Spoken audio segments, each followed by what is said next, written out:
Selamat pagi anak didik Ibu.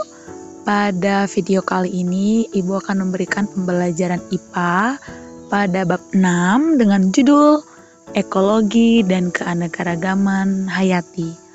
Pada bab ini nanti kita akan mempelajari dua topik. Topik yang pertama yang akan kita pelajari adalah pengaruh lingkungan terhadap suatu organisme. Pada topik ini ada 3 materi yang telah kita pelajari. Itu yang pertama mengenai lingkungan makhluk hidup, yang kedua lingkungan abiotik, yang ketiga lingkungan biotik. Nah, ini kan sudah kita pelajari di minggu-minggu sebelumnya bahwa terdapat hubungan atau interaksi antara yang abiotik dengan abiotik atau biotik itu sendiri dengan biotik, kemudian abiotik dengan yang biotik. Topik yang kedua, interaksi antara komponen penyusun suatu ekosistem. Ini terdiri dari 4 materi. Yang pertama ekosistem, 2 aliran energi, 3 daur biogeokimia. 3 materi ini telah kita pelajari ya. Selanjutnya materi yang keempat, interaksi antar komponen ekosistem. Inilah yang akan kita pelajari pada video kali ini. Nah, anak didik Ibu, interaksi yang dimaksud di sini nanti ada 4 interaksi yang terjadi antar komponen dalam ekosistem. Yang pertama, kompetisi, yang kedua nanti predasi, yang ketiga herbivori, dan yang keempat adalah simbiosis. Interaksi yang pertama, kompetisi. Kompetisi itu merupakan interaksi yang merugikan kedua makhluk hidup yang terlibat.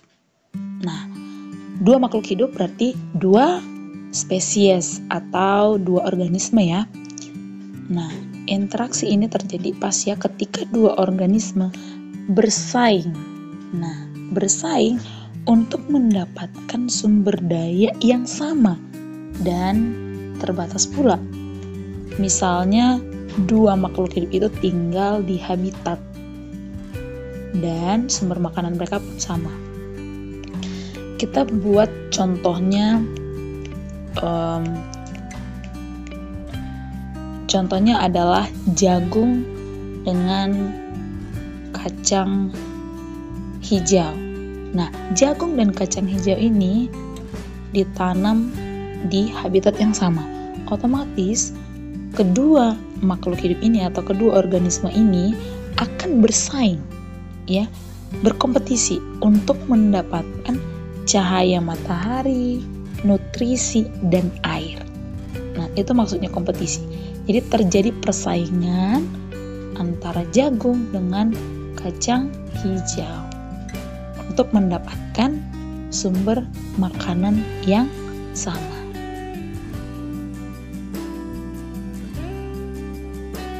Selanjutnya, interaksi yang kedua, predasi.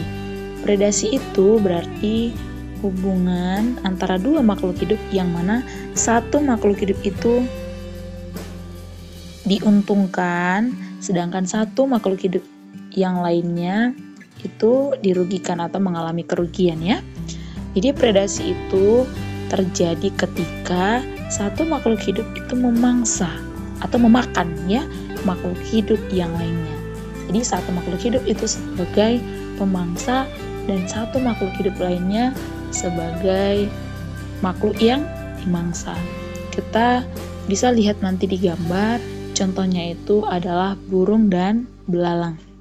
Nah, burung dan belalang pastinya burunglah di situ sebagai pemangsa dan belalang adalah makhluk yang dimangsa.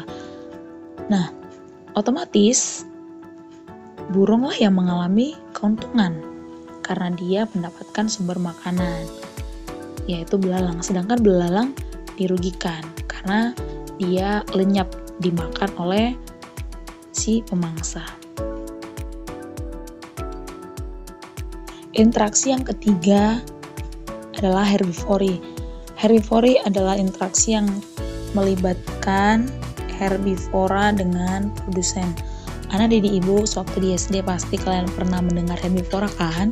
Herbivora itu sendiri adalah hewan yang memakan tumbuhan. Nah, jadi dalam interaksi herbivora ini ada satu pihak yang dirugikan dan satu pihak lagi itu diuntungkan. Contohnya itu belalang dan rumput. Belalang itu pasti termasuk herbivora, sedangkan rumput itu pasti produsen ya. Produsen masih ingat bahwa produsen itu adalah yang bisa menghasilkan makanan. Jadi dari contoh itu bisa kita simpulkan bahwa belalanglah yang merasa atau belalanglah yang mengalami keuntungan, sedangkan rumput itu dirugikan. Interaksi yang keempat adalah simbiosis. Di sekolah dasar juga pasti anak didik ibu sudah pernah mempelajari simbiosis kan? Nah, simbiosis itu sendiri hubungan antar populasi yang menempati habitat yang sama. Artinya beberapa spesies atau populasi dalam suatu ekosistem mereka memiliki interaksi atau hubungan yang erat satu sama lain. Nah, simbiosis ini dibagi menjadi 3 ya. Simbiosis yang pertama, simbiosis mutualisme, yang kedua komensalisme, dan yang ketiga parasitisme. Pada slide ini akan kita bahas satu persatu pengertian dari masing-masing simbiosis. Yang pertama, mutualisme. Nah, mutualisme itu berarti simbiosis yang menguntungkan kedua-duanya.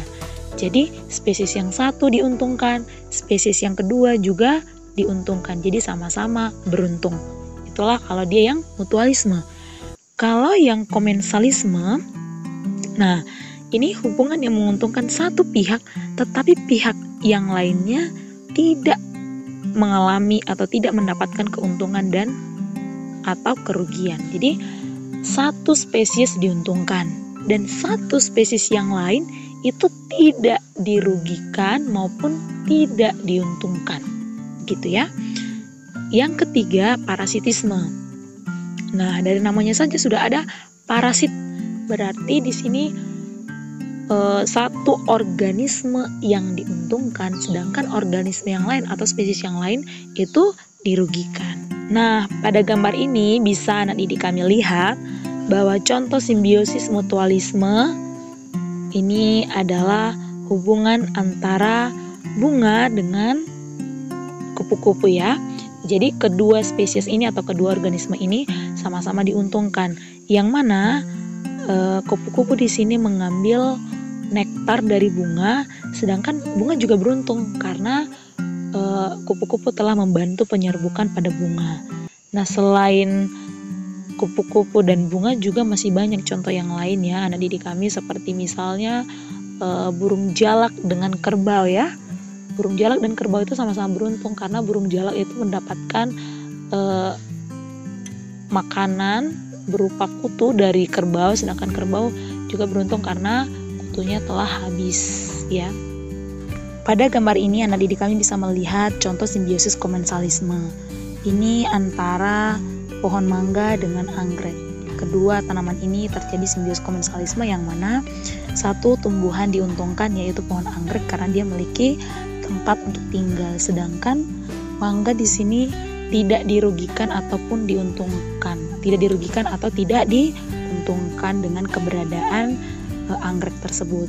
Masih ada juga contoh yang lain seperti misalnya sirih dengan inangnya atau ikan remora dengan ikan hiu, dan masih banyak contoh yang lain.